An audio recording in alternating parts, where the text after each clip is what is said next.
welcome to the plate tutorial. What you will do is you will just open a new page, like so, and that is that little, any one of these new pages is fine. You will need to make sure your page is set to 13 by 19, that's the size of the piece of paper. You will then come over here and grab this little box tool, right there. Just draw a box, doesn't matter what size, because you're going to change the size. Again, that what we just set to 13 by 19, that's the entire page. What is selected now has boxes around it, so that's the object that we were changing. We're going to change that size to, let's say it's just a standard 2 by 3. It's typically 3 inches wide. Now we do 2.75, but you always have to add 1/10 so that the page frame is not going to be touching the outside of those plates.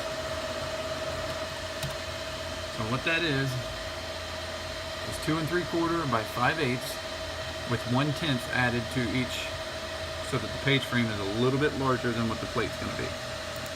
Then you would come down here. Anytime you need anything, just grab the arrow tool. If you want to click on something and move it. If you want to duplicate something, you can draw a box around it. Left click, hold,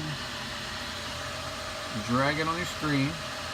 Still holding, I have not let go of that left click. Right click, you now see that little plus box. That means I've just duplicated that object. I'm going to do it without showing my hand real quick. So I click, hold, drag, right click once, then let go, and I've duplicated my object. And that goes for anything that you've selected. You can click on it if you want. If you have multiple items, say you've got a bunch of words in here, you draw a box around everything you want to do, and so on. Anyway, you then go over here and grab your little text tool.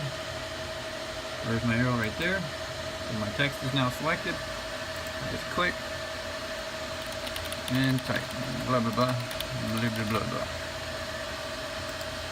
Now, you will see it is not justified. So we're going to come up here and we have to center justify.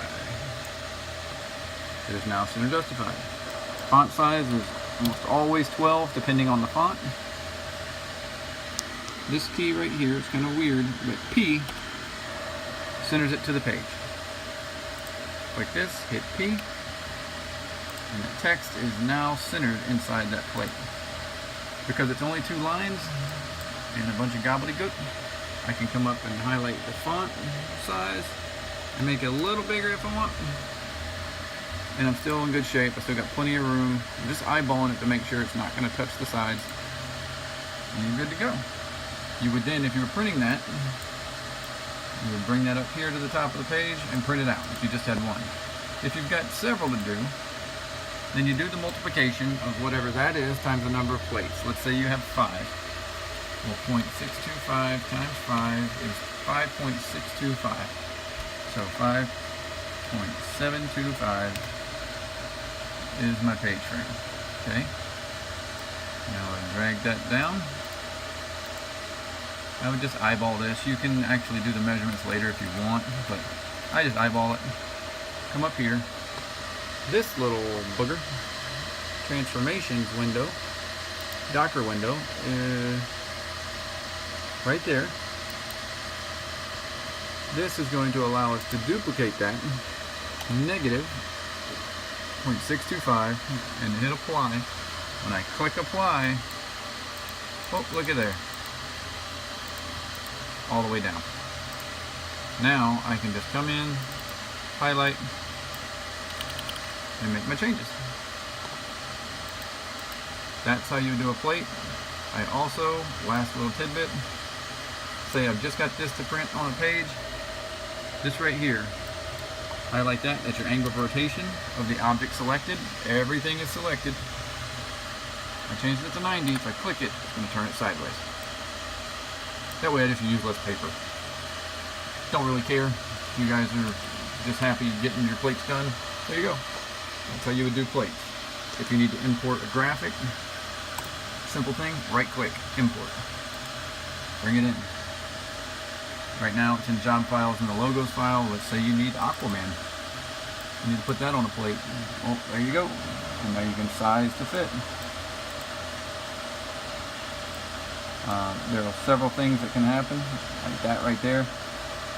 That is due to line thickness.